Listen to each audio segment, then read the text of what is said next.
on Saturday. You had to handle the crowd noise. You had to handle all those things. I thought he did a phenomenal job. So I think he's been a great leader. Coach Myers and that group, they've done a phenomenal job. And, we're going to continue to see their growth is going to be critical for us to be the team we would like to be as the season continues on. And, I think so far so good, and certainly really proud of what that group has done. So Colby had a really big game on Saturday in terms of, 2 quarterback hurries, 1 interception. What have you seen from him since he's transferred that's made him so successful already? Well, he has an elite process to himself. I think then in that there's a reason, you got a brother that's playing in the National Football League. His dad played in the National Football League. I think there were great traits early in his life. He's a veteran football player, so he's already played a lot of football and meaningful snaps. Comes to us as a great player from Delaware. So I think his own process, and I talk a lot about Xavier, how he practices, how he goes about his day-to-day operation. Colby's really the same way, and I think we saw that his winter workouts. He was a star in winter workouts, and then you saw spring practice and how he handled spring practice and fall camp.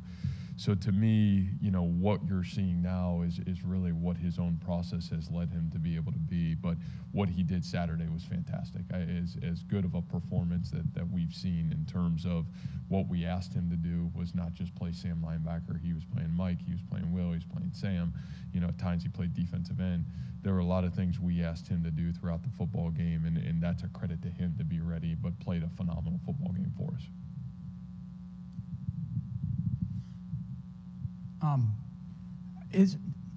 Sometimes I think that I don't want to say neglect the offensive line.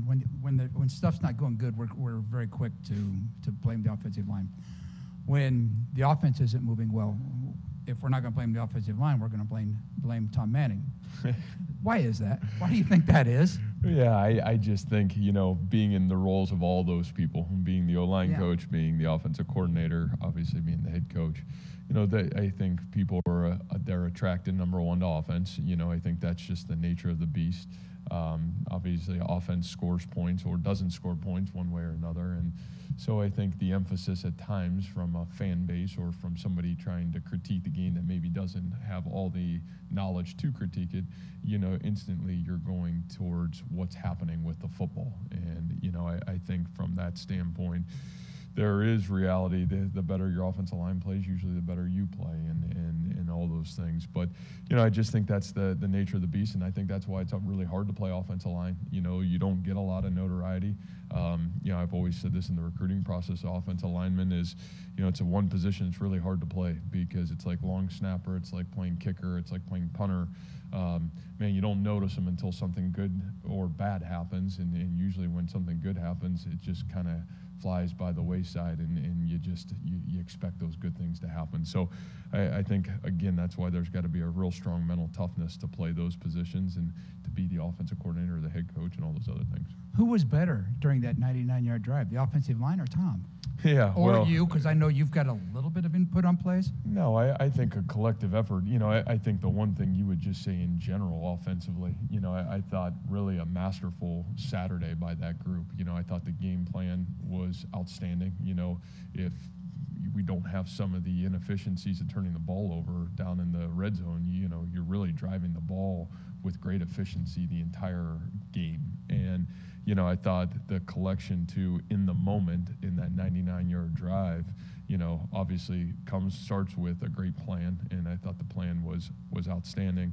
Number two, it starts with great execution, and so a lot of credit goes to our kids. The offensive line, Hunter, X makes some big plays, Jerome makes big plays, and I think our staff has traditionally done a phenomenal job of putting our kids in great position to be successful. So what was the play calling during that drive? Is Tom calling those plays and they're going through you and you can change? And if so, at what point did you say, I'm just getting out of this and letting them go?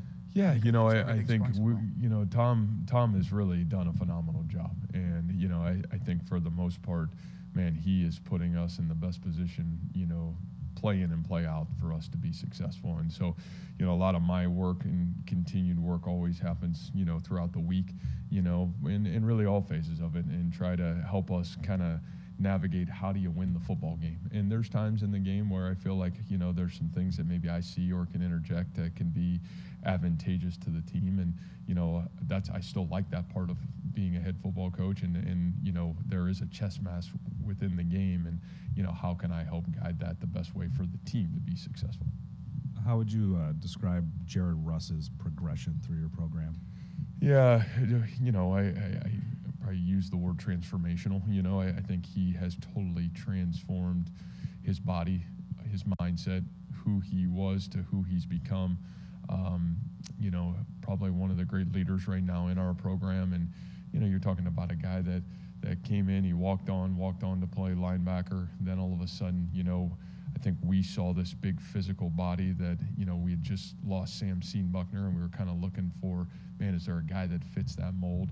And Jared was the guy we kind of went to. And, it's like opportunity. And, man, that guy took advantage of his opportunity when it came his way and just has been incredible. Jared had surgery this offseason, got hurt in spring practice. I'll be really honest with you. I don't know if we knew he would be available for the start of the season. And it was hard because of his senior year, what it meant to him. And, man, for that guy, I think he played 45 plays on Saturday, as physical and violent as maybe anybody on the football field. And, for that guy to do that, he's one of those guys that's transformed himself, but along the way, I think as a leader is transforming our football team, he's the mainstay in that room right now. And I still think that group is evolving, with Hanukkah and Dean. And, he's kind of been the steady hand, and he's been a great leader. And so really proud of him, but it's been transformational for sure. What did you see on tape with the punt blocks? And given how much we've talked about special teams the last 2 or 3 years. Yeah, well, you're disappointed a little bit because you'd say, man, we've been off to such a great start. I don't feel deflated at all by it. It was a matchup challenge that, I think we knew we were going into the game, tried to do some things. We're probably limited a little bit with crowd noise of how much we could do. And you got this freshman punter back there. Boy, you want to kind of try to limit the moving and shaking, and you wanted to give him a steady hand. And, he's phenomenal. What he's done has been, incredible. So I think I leave being we got a great long snapper. We certainly got a great punter. I do really like what we're doing schematically. We just got to be fundamentally a little bit better. Obviously, we've changed from, where we were the last couple of years for purposeful reasons that I think already we benefited positively. Obviously, you can't have the two situations that happen and have to have the ability both within the game to adjust. And I think we will continue to grow from it. So you hate that it happened. You're glad it didn't cost us the game, and you got to be humble enough to learn from it and grow from it, and continue to put some of our best players in great position to affect the game in a positive way. Coach, you've had 2 games to evaluate Anthony Johnson and his position change. What led you guys to use him in the way you did on Saturday, and what has that change kind of allowed you guys to do? Well, man, I think very similar to the question on Jared Russ. Anthony Johnson's game, what he's done in 2 football games, if you can just go back and watch him, physicality, elite tackles, the ability to play man-to-man coverage, the ability to do what I don't know if there's anybody playing as good as he is right now in terms of the collective whole on the defensive side of the football. And so, I think the thought process was we felt really good about TJ Tampa. We felt really good about Miles Purchase. We felt really good about Darian Porter. And, obviously we had some growth opportunities at safety. We felt like even watching the video from a year ago, where it's like, man, we want to be better and we need to be better at safety. And, I thought that the opportunity to put Ant back there was a huge opportunity for us to solve an area that we felt was maybe a little bit of a weakness a year ago. And, I think what's happened and what's transformed from it is it's allowed us to be totally different on defense, be a lot more multiple in things we've wanted to do. It's given us a guy that can cover, but, man, to be able to cover and tackle the way he tackles, it's really hard to find those guys. And so I think it's been a win-win for him to show what he has the ability to do at a really high level, but equally for us, it's allowed us to be a lot more multiple than we've been in the past. Hey, Matt, What does the upcoming status kind of look like for Bo? It looked like he got a little banged up late, maybe didn't play as much later in the game. Yeah, I think Bo was back with us on Sunday. I still think for Bo, man, just more got shaken up than it was any physical injury. And so I think we'll see where he's at, obviously, today. I think, again, there are a couple moments in that game that you're really proud as a head coach of some of the guys stepping up in the moment. And Mason Chambers stepped in and played phenomenal football. Really had a great football game. When Bo got dinged up, Mason got in the game, played outstanding. There was I think I talked a little bit last night about Kendall Jackson's. Man, he's in there for 3 plays, and the one play really changes the entire game. You talk about Aiden Bitter, what he did and his ability to get in the game when Darren Wilson goes down, and next thing you know, Dimitri Stanley's in, and now, man, Aiden's number gets called and stepped up and played big. And even Zach Ross, to start that drive, the 99-yard drive, it's 3rd and 2. We put Zach Ross in at guard, and it's his block that springs the play. So, we talk a lot about being ready for your moment, and I think the one thing you're seeing from our football team is there is more depth that we've had and guys ready to play than maybe we've ever had, and obviously we'll continue to need it because you'll have guys get dinged up in games and those things, and we're going to need depth, and we feel very confident about that part of our football team, at least currently.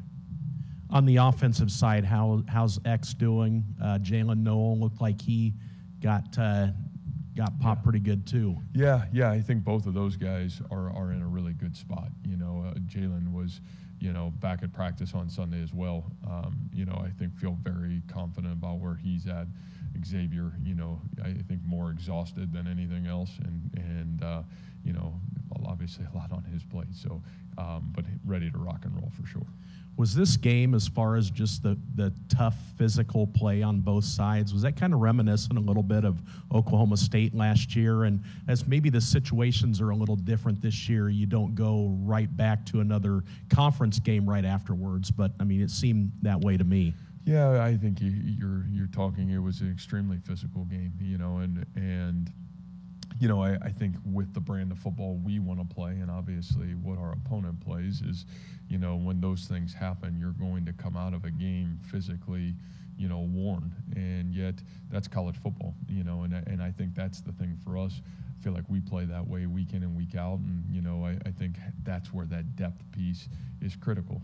Playing a lot of people, having guys when guys are dinged up to be ready to play for us. But yeah, probably similar in some ways, except I thought we played a really good game against Oklahoma State last year, and I don't know if I feel like we played it to that level. On Saturday, physically and mentally, yes. Execution, detail, not so much. What's impressed you the most about Jairel's first 2 games as a starter? Yeah, I would say the relentlessness that he has run the football with. I knew he was a relentless player. Now, I kind of joked in the Sunday team meeting, he's a wing T running back, like this single wing offense that he's coming from. And now we're like putting him in space. And he thinks he's got these moves. So like, hopefully if you're interviewing him, tell him to run north, quit going east and west. No, I just, Jairel is one of those guys that I feel like epitomizes our program. And man, he is a guy that has just pounded away at his craft and strained to be ready to help this team. The team means the world to him. He doesn't ever want to disappoint anybody, and he's going to do everything in his power to do what's best for the team to be successful. And so, I really think from his end of it, just the relentlessness that he has been able to affect the game. It's been a joy to watch, just not only the ball carrying, but the blocking, the catching the ball out of the backfield, the detail. And, obviously nobody was more disappointed in the stadium than obviously what happened on the 1-yard line. But for him to come back from that and play the way he did, I do think those are good lessons that we can carry forward from all regards. And real quick, we touched on it, but how is Remsburg looking for this week, and Cartevius and anyone else maybe? Yeah. I think, again, I probably could answer that question better after today's practice, other than I would tell you both of those guys were out of practice. Both of those guys I think are are trending right there to being ready to go. And boy, I don't think there would be any greater joy to have those guys ready to play on the field. So I think they're really close. I think Jake was really close by Thursday, Friday last week. We just didn't feel comfortable with where he was on Saturday. Cartavius, I think, was a lot closer yesterday than where he was on Thursday. And I think probably know a lot more today when we get on the football field. This one's going to be a little bit of a journey, so bear with me. Okay. Nebraska fired Scott Frost over the weekend, as I'm sure you saw. It seems to be part of at least a growing or maybe persistent trend in college sports of firing a coach. At least in part, it seems to get ahead of the hiring cycle. Right. The Big 12 saw it last year at Tech, TCU. I'm curious what your thoughts are, the impacts of that for both the industry of college football and your profession of college coaching. Well, we've already talked about my thoughts on the thoughts of college coaching. It's crazy, it is, and it is what it is, right? I think I could probably get into this deep at some point, and now maybe not the time, but I just think what's unfortunate is, again, what is it about? It's still about 18 to 22-year-old young people, and it's about serving, caring, loving, guiding these young people through this journey. Now, it so happens that, man, it's watched, and a lot of people want to see your team win, and all those things happen, and people are getting paid a lot of money. I get all those things. But I think one thing that we have lost our way is the impact that it still has on 18 to 22-year-olds. And, whether that's the coaches have lost their way on the impact that they have on 18 to 22-year-olds, our industry has, I think getting those things back in the box and still providing platforms, environments, and cultures that allow young people to grow, that's really got to be our job and responsibility, whether it's an athletic department problem, whether it's a head coach problem. I still think right now what's going on creates a great challenge. When you talk about that, I'm curious, when you talk with your peers, when you talk about schools doing that, does it potentially have a backfiring effect that when you guys see that they're firing a coach in week 3, that to get out in front of a coaching cycle, that might turn people off that they're potentially pursuing? Yeah, I think those are things that, I'll be honest with you, I don't even pay attention to or even haven't even thought about that. I think it's more from our standpoint of, so focused on what I just talked about, creating a culture where your kids, the environment, the coaches are aligned to serving the mission of the players. And so, I think that's always been the focus of any conversation I ever have about, coaching in general. So great question. In 2015, you're coming at this game from a different angle on Saturday. In 2015, you're at Toledo. You beat Arkansas, ranked Arkansas. What was it like for you guys in practice at Toledo the week before the Arkansas game? And, can you compare that to what Ohio is going through this week? Yeah, I think, I was really upset when I was at Toledo in 2015 because our first game, Randy, gets rained out, and I had to sit in a locker room until 1 o'clock in the morning before they finally canceled the game, so I was hot. So I wasn't real happy going into Arkansas week, if I can remember back to it, because, game 1 got canceled. All I would say is that conference, the Mid-American Conference, the tradition of that conference, you look at it from top to bottom, and then you talk about the teams like the Toledos of the world, the Ohio Universities of the world, the Miami of Ohio's, the Bowling Greens, those 4 especially, where they have traditionally just been phenomenal. And, you talk about a place where Coach Solich was this legendary head football coach and probably was just this incredible mentor to so many of us young coaches at the time. I'll be really honest with you. I think a lot of people aspired to be him because of how he carried himself. And now you watch, he hands over the reins to Coach Alvin. This team believes, has played great football really early in the football season. And so I think you look forward to these opportunities because you get to measure yourself, where you are, where your growth is, and knowing that everything you're doing, you have the opportunity to compete in these environments, in these stages. It's awesome. And, their kids believe, boy, oh boy, you're talking about what I would say is one of the better the better Mid-American Conference teams I've seen over the last couple of years. Great quarterback, great skill players, really aggressive on the defensive side of the football. And what you'll see is a confident football team that's built to win and beat anybody, no matter what conference or where they're at. And that's college football. I think we saw it last weekend. Anybody can beat anybody any given Saturday. Well, I think you look at this and, who are we to talk? Every game we played here has been right at the line. I don't think we think we're anybody else other than Iowa State, and it really continues to be about Iowa State for us. So thank you, guys.